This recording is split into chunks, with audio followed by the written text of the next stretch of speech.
Before the oceans had a master, before the waves had a name, there was Poseidon, the god of the sea, brother to Zeus and Hades, son of the fallen titan Cronus.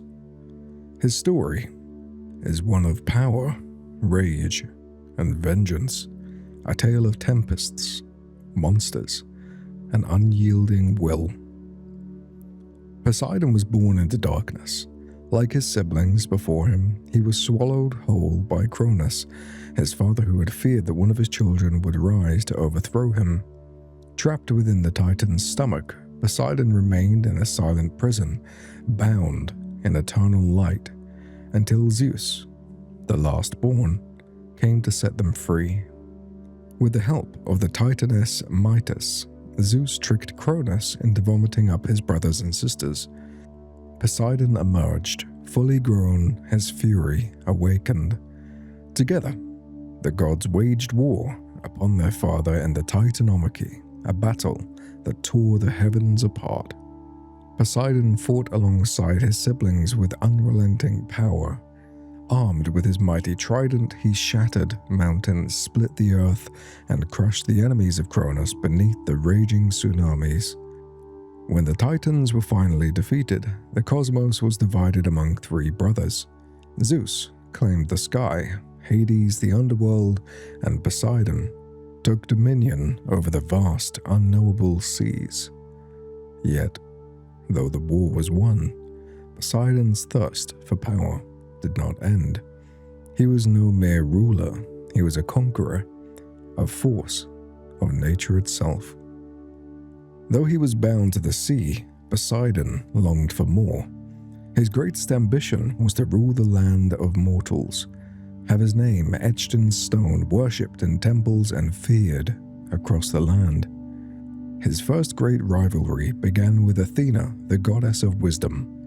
Both sought dominion over the great city of Athens, a land rich with promise. The gods decreed that whoever could grant the city the greatest gift would claim it. Poseidon struck first. He raised his trident and slammed it into the earth, splitting the land open. From the wound in the ground, salt water burst forth, forming the first great well of the sea. But Athena was cunning. She stepped forward and planted a single olive tree.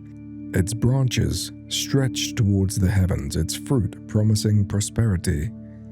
The people of the city, seeing the tree's gifts, food, oil, and water, chose Athena as their patron. Furious, Poseidon cursed the land, ensuring no fresh water would flow freely in Athens ever again. It wasn't the last time he was denied either.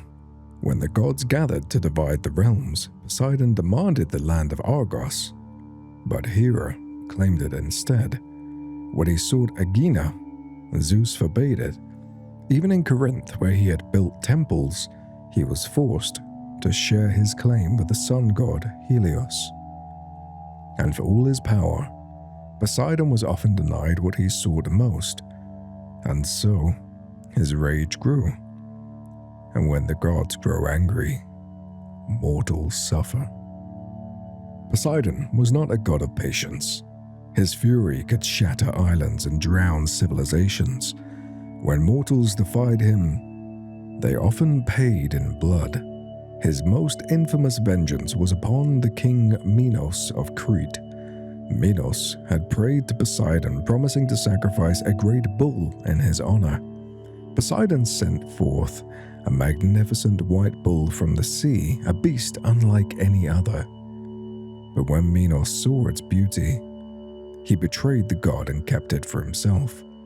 Enraged, Poseidon cursed Minos' wife, Pasiphae, driving her into madness. She fell in love with the bull, and from their union, the monstrous Minotaur was born, a beast half man and half bull, doomed to haunt the labyrinth of Crete. But even kings were not the greatest victim of Poseidon's wrath. Heroes, too, fell beneath his fury, none more so than Odysseus. The Greek warrior had dared to blind Poseidon's son, Polyphemus, a monstrous cyclops.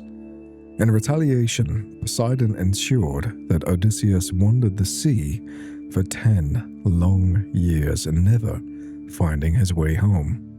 Storms wrecked his ships, monsters tore at his men, and every step towards Ithaca was thwarted by the sea god's endless vengeance. Poseidon's fury was eternal. When he was denied or when he was slighted, he did not forget. Poseidon's dominion over the sea was absolute, but his influence reached far beyond the crashing waves. He was not only a god of water, but of creation and destruction, shaping the very world that mortals walked upon. Many of the most terrifying creatures of Greek mythology were his doing. The towering Cyclops, one-eyed giants with the strength to move mountains, were born of his bloodline. The monstrous Charybdis, a whirlpool so vast it could swallow entire fleets, was the result of Poseidon's wrath. Even the dreaded Gorgons, including Medusa, traced their origins back to him. And yet, Poseidon did not only create monsters, he created wonders as well. It was he who sculpted the mighty horses from the sea foam, gifting them to men as a symbol of his power and freedom. The first great chariots, the noble steeds of kings, all owed their existence to the god of the ocean. But his greatest test would not come in the form of beasts he had made, but from the war of the mortals. When the war between Troy and the Greeks erupted, Poseidon did not stand aside. He had aided the Trojans once, long ago, when he and Apollo had been tricked by Zeus into building the walls of Troy, only to be denied their payment. This betrayal had left deep resentment in Poseidon's heart. And so, when the war came, Poseidon chose the Greeks. When Zeus forbade gods from interfering, Poseidon defied him, emerging from the sea, leading the Greek warriors into the battle himself.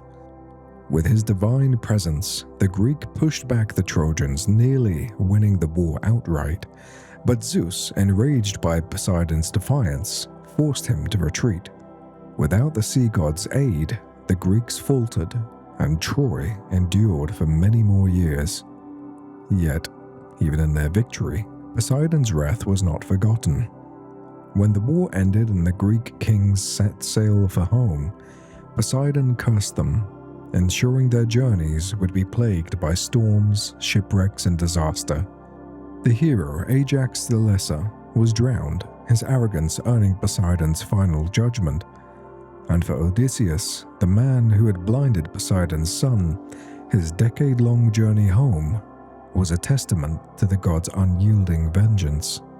And, of course, like all gods, though he was feared, Poseidon was not without worship. Across Greece, temples were built in his honor, from Corinth to Athens, where despite his loss to Athena, he remained one of the city's most revered gods.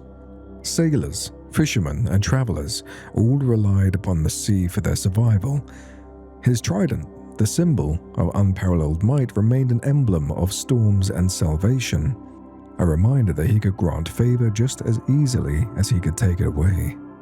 And yet, like all gods, Poseidon's time faded.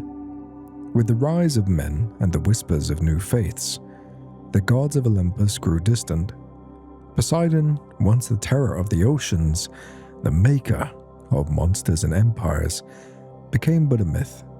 His name carried only by the waves he once commanded. But for those who listened, for those who sail into the unknown, his presence can still be felt. In the crash of the waves and in the fury of the storm and the whispers of the deep. Poseidon, Lord of the Sea, never truly vanished. He merely waits beneath the tide, his trident in hand, for the day the gods may rise again.